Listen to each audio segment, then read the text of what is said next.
اعوذ باللہ من الشیطان الرجیم بسم اللہ الرحمن الرحیم اللہم صلی علی محمد وعلی آل محمد۔ السلام علیکم جی، تو آج کی ویڈیو میں آپ لوگوں کے ساتھ تمام سوالات کے جواب دینے والی ہوں، جس کے بارے میں لوگ کہتے ہیں کہ درود ابراہیمی پڑھنے سے گھبراہٹ ہو رہی ہے، درود ابراہیمی پڑھنے سے کسی قسم کی کوئی سستی طاری ہو رہی ہے، یا پھر کوئی اور سر چکرا رہا ہے، واٹس ایور جو بھی اس طرح کے ان کے سوالات ہیں کہ یہ سب چیزیں ہو جاتی ہیں۔ تو پہلے تو بات کر لی جائے اس میں کریں کیا۔ سب سے پہلی بات، آپ نے درود ابراہیمی پڑھنا نہیں چھوڑنا، آپ نے پڑھتے چلے جانا ہے، چاہے آپ سے ڈیلی کا پھر 50 دفعہ پڑھا جا رہا ہو، آپ نے چھوڑنا نہیں۔ ایک بہن ہے، وہ کہتی ہیں ان سے 1000 پڑھا جا رہا تھا، مسئلے بھی ٹھیک ہوئے ماشاءاللہ، لیکن اب کچھ کہہ رہی تھی کہ 500-700 ہو گیا ہے، کم تعداد ہو گیا، کچھ مسئلے بھی ہو رہے ہیں۔ دیکھیں میری بات سنیں، ایک چھوٹی سی بات پہلے تو یہ کہ اللہ تعالیٰ کا کرم کہ آپ سب لوگ درود پاک پڑھیں، چاہے آپ دن کا 50 دفعہ بھی پڑھ رہے ہیں نا درود پاک، تو آپ پڑھ رہے ہیں، اللہ تعالیٰ آپ پہ کرم کر رہے ہیں۔ لیکن یہ جو اس طرح کی چیزیں ہوتی ہیں یہ کامن ہے۔ کیوں کامن ہے؟ کیونکہ یہ سب سے پہلی بات اس بات کی نشانی ہے کہ آپ کا کام ہو رہا ہے شیطان ہے، یا جو بھی کسی بھی قسم کے، جو شیطان تو obviously بات ہے ہی ہے ہمارے ہر معاملے میں، لیکن جو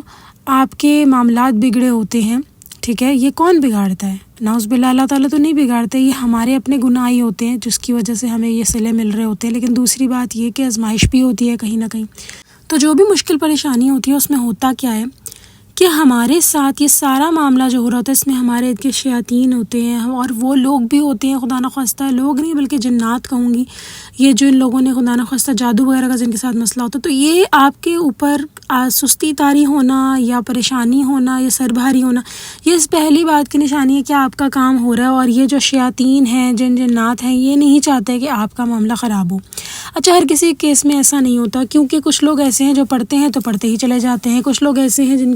جن کو کوئی مسئلہ نہیں ہوتا، ٹھیک ہے، وہ بھی خوش نصیب ماشاءاللہ لوگ ہیں۔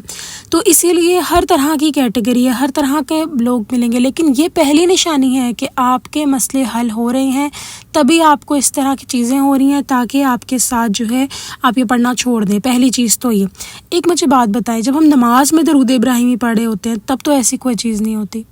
تو بات یہاں بتانے کی یہ ہے کہ یہ سب سے پہلی نشانی ہے، اگر آپ کے اس طرح کے معاملات ہو رہے ہیں تو یہ پہلی نشانی ہے کہ آپ کے معاملات حل ہو رہے ہیں۔ اچھا، پھر اس کے بعد اب کرے کیا بندہ؟ وہ انسان جس کا 1000 ہو رہا ہے اس کو ایک دم 700 پر آ گیا، کچھ تو بالکل ہی ختم ہو جاتا ہے، وہ سب کیا کریں؟ بالکل ایک پر آ گئے ہیں پڑھنے کے لیے۔ آپ پڑھیں، آپ ایک مرتبہ ہی پڑھیں، جیسے بھی ہو رہا ہے پڑھیں۔ سب سے پہلی چیز جو آپ نے کرنی ہے وہ استغفار کرنی ہے۔ آپ نے استغفر اللہ کو آپ 1000 مرتبہ تقریباً مکمل کریں، 10 منٹ لگتی ہے تسبیح ختم ہونے میں۔ اچھا، یہاں میں اب ایک بہن کا مشاہدہ شیئر کرنا چاہوں گی، یہ چیز ان کے ساتھ پہلی دفعہ نہیں ہوئی، بہت دفعہ ہوئی ہے۔ دیکھیں، ہمارے دنیاوی معاملات کو تو نظر لگتی ہی لگتی ہے، لیکن جو سب سے تکلیف دہ نظر ہوتی ہے نا، وہ ہمارے ایمان کو ہوتی ہے۔ تو یہ بہن کہتی ہیں کہ میرے ساتھ اس طرح ہوا کہ میں نمازیں وغیرہ پڑھی تھی، درود پاک پڑھ رہی تھی، اور درود پاک کو پہلی دفعہ تو کہتی ہیں اس طرح ہوا کہ درود پاک پڑھ رہی تھی تو ایسا تھا کہ جب لوگوں کو پتہ لگا کہ درود پاک اس طرح چل رہا ہے، ہو رہا ہے، سارا سسٹم میں پڑھتی ہوں، تو کہتی پہلے تو میرے درود پاک کو نظر لگی اور میری تعداد کم ہو گئی، لیکن کہتی ہیں کہ میں پریشان بہت زیادہ ہوئی، پر میں نے ہمت نہیں ہاری۔ پھر دوسری دفعہ کہتی ہیں جب میرے درود پاک کو نظر لگی تو کہتی ہیں کہ اس وقت یہ ہوا کہ میری تعداد تو کم نہیں ہوئی، لیکن البتہ جو پہلے صبح مکمل ہو جاتی تھی ویسے نہیں ہوا، بالکل سارا دن لگا کر میری مشقت ایک طرح کی مجھے لگتا تھا میں کر رہی ہوں اور اپنی تعداد ختم کر رہی ہوں۔ پھر جب دوبارہ کہتی ہیں مجھے نظر لگی تو اس طرح ہوا کہ جسم نڈھال، اور اس دفعہ تو کہتی شیطان نے ایسا کوئی غلیظ نظر لگی کہ میرا دل کیا جیسے میں سب کچھ چھوڑ دوں، درود بھی چھوڑ دوں، نماز بھی چھوڑ دوں، ہر چیز سے کہتی ہے مایوس۔ لیکن پھر کہتی ہیں کہ اللہ نے ہمت دی، اور کہتی ہیں میں نے اللہ تعالیٰ سے دعا کی کہ یا اللہ مجھے سیدھی راہ پر اگر لے آئے ہیں تو پھر مجھے مورے مت۔ دیکھیں، ایک بات یاد رکھیں، کانسٹنٹ جنگیں یہ چلتی رہنی ہے، یہ اینڈ تک چلتی رہنی ہے۔ اور ایک بات یاد رکھیں، ہمیشہ یہ دعا ضرور کریں، یا اللہ اگر ہمیں سیدھے راہ پہ رکھتی ہے تو پلیز ہمیں گمراہ نہ ہونے دیں، پلیز ہمیں واپس اس راستے پر نہ آنے دیں جس سے ہم آئے تھے، یا اللہ پلیز آپ ہماری مدد کریں۔ اور دیکھیں یہاں پر اب ان بہن نے کیا رد عمل شو کیا، کہتی ہیں کہ میں نے کانسٹنٹلی بس میں پڑھتی چلے گی، لیکن پھر یہ بہن کہتی ہیں کہ ایک جو اللہ تعالیٰ کی طرف سے مجھ پر ایک کرم ہوا کہ مجھے پتہ لگا کہ جب بھی ہم سے کوئی گناہ ہوتے کہ یہ جو جتنی بھی چیزیں ہیں نا، کسی کو نظر ہو رہی ہے، کسی کو جادو ہو رہا ہے، کسی کا ذکر کم ہو رہا ہے، زیادہ ہو رہا ہے، یہ سب کیا ہے؟ اس میں 2 چیزیں، ایک تو ہمارے گناہ ہیں، اور دوسری بات ہے ہماری آزمائش ہے، ٹھیک ہے، کہ ہم کس طرح ثابت قدم رہتے ہیں۔ یہ وہی بات ہوگی کہ اگر کوئی انسان کسی کو کوئی نعمت دے، تو کوئی انسان اس قابل نہیں کسی کو نعمت دے سکے، پر فرض کر لیں کہ کوئی انسان کسی کو کوئی نعمت دے، کوئی چیز دے، اور وہ بندہ بہت خوش ہے، لیکن ایک دم سے جب وہ لے تو اس کا رد عمل دیکھنا چاہتا ہے کہ یہ کیا کرتا ہے، کیا یہ مجھے پکارتا ہے، کیا یہ مجھے، تو اللہ تعالیٰ کا یہ ریلیشن شپ ایڈ کرنا زیادہ بہتر ہوگا انسان سے، کہ جب اللہ تعالیٰ ہمیں کوئی نعمت دیتے ہیں، چاہے وہ ذکر ہو، دیکھیں جب ایک دفعہ آپ کا ذکر کی طرف دماغ لگ جاتا ہے نا، پھر آپ کے لیے ذکر سکون بن جاتا ہے، پھر آپ کو رونا آتا ہے جب آپ کی فجر قضا ہوتی ہے، پھر آپ کو رونا آتا ہے جب آپ سے درود نہیں پڑھا جاتا، لیکن ان سب کا حل ایک ہی ہے، وہ ہے استغفار، وہ ہے آپ کے گناہوں کی معافی۔ تو چاہے آزمائش ہو، چاہے پریشانی ہو، چاہے نظر بد ہو، چاہے جو لوگ پریشان ہو رہے ہیں، گھبراہٹ ہو رہی ہے، آپ سب استغفار پڑھیں۔ دیکھیں ایک بات یاد رکھیں کہ ہماری زندگی میں خدا نخواستہ کسی کی زندگی میں کوئی جادو ہوتا ہے، نظر ہوتی ہے، تو وہ تب تک نہیں ہو سکتا جب تک اللہ تعالیٰ نہ چاہے۔ یہ بات ایک ایڈ کر لیں اپنے مائنڈ میں، اگر ہو رہا ہے تو اس کا مطلب پہلی بات ہماری اپنی کوتاہی، نظر بھی لگ رہی ہے تو پہلی بات ہمارے اپنے گناہ جو ہمارے آگے آ رہے ہیں۔ دیکھیں اللہ تعالیٰ نے قرآن میں صاف کہہ دیا کہ اللہ تعالیٰ بہت سارے گناہوں کو معاف کر دیتے ہیں، لیکن کچھ جو ہمارے معاملات ہمارے ساتھ ہمارے اپنے کرتوتوں کے باعث ہی ہوتے ہیں، ٹھیک ہے۔ تو پریشان نہیں ہونا، کسی نے بھی پریشان نہیں ہونا، جس کو وہم آ رہے ہیں، خیال آ رہے ہیں، کچھ بھی، انسانی دماغ بہت پاورفل ہے، بہت پاورفل ہے۔ اگر میں ابھی تھوڑی دیر کے لیے فورسڈ اسمائل، یعنی کہ اپنے چہرے، اپنے جو مسلس ہیں منہ کے، ان کو اسمائل کی طرف کھینچ لوں، میرا دل بھی نہیں کر رہا، میں بھی کھینچ لوں اور ایسے جھوٹی مسکراہٹ اپنے چہرے پر لے آؤں اور اسی طرح رکھوں 5 سے 10 سیکنڈز تک، ٹھیک ہے، تو میرا دماغ آٹومیٹکلی سمجھے گا ان مسلس کی وجہ سے جو میرے فیس پہ اسٹریچ ہو رہے ہیں کہ شاید پتہ نہیں کیا بات ہے کہ میں خوش ہوں، اور آٹومیٹکلی آپ کا موڈ چینج ہو جائے گا، ٹھیک ہے۔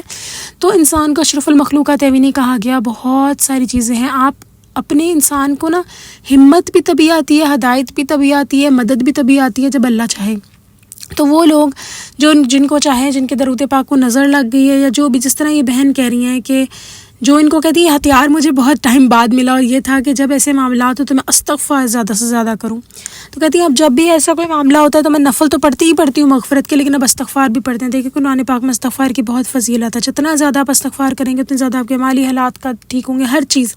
لیکن درود پاک جو ہے یہ نہ، دیکھیں نہ ہم استغفار کو اس کے ساتھ ملا سکتے ہیں۔ اسلام میں نماز، روزہ، حج، زکوٰۃ، جتنے بھی اراکین ہیں، ہم کسی کو کسی سے کمپیئر نہیں کر سکتے۔ مجھے اکثر اوقات سوال آتا ہے جی آیت الکرسی بہتر ہے یا درود پاک؟ دیکھیں ہر کسی کی اپنی ایک اہمیت ہے، ٹھیک ہے۔ تو درود پاک تو چھوڑنا ہی نہیں ہے نا بالکل بھی آپ نے، وہ تو آپ کی سانس ہے ایک طرح سے، وہ تو آپ چھوڑ ہی نہیں سکتے، وہ تو آپ کی نیڈ ہے۔ تو جب آپ کو لگے کہ آپ کا درود پاک کم ہو رہا ہے، اب یہاں پہ درود پاک نیڈ ہے جی، درود پاک بھی تو استغفار ہی ہے، بالکل درود پاک پڑھنے والے گناہ بھی معاف ہوتے ہیں، لیکن ایک بات یاد رکھیں، جب کسی ایسی ایک چیز آپ کے ہاتھ لگ گئی ہے جس کو پڑھنے سے درجات بلند ہو رہے ہیں، جس کو پڑھنے سے کہتے ہیں ایک درجے سے دوسرے درجے کا فاصلہ اگر اللہ مجھے معاف کرے، میں نے اس دن ایک حدیث میں پڑھا ہے جس طرح اس زمین سے آسمان کا فاصلہ اتنا ایک درجے کا فاصلہ ہوتا ہے، تو کتنا 10 درجے بلند ہونا ایک دفعہ درود پاک پڑھنا، یہ تو پھر آپ کے ہاتھ میں ایک، وہ کہتے ہیں نا کہ ایک خزانہ لگ گیا۔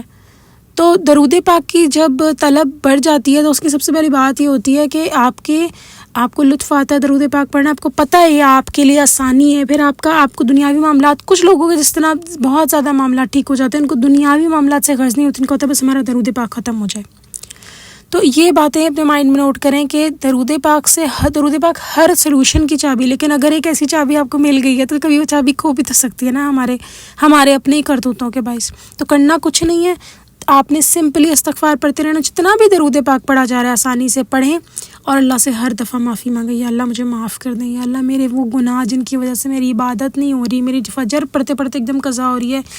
مجھے یا اللہ جو بھی معاملہ ہے آپ بہتر جانتے ہیں، میرے گناہ ہیں، مجھے معاف کر دیں، آپ غالب حکمت والے ہیں۔ کہتے ہیں اللہ تعالیٰ کو جب پتہ لگتا ہے نا، اللہ تعالیٰ اپنے فرشتوں سے کہتے ہیں کہ اچھا یہ میرا بندہ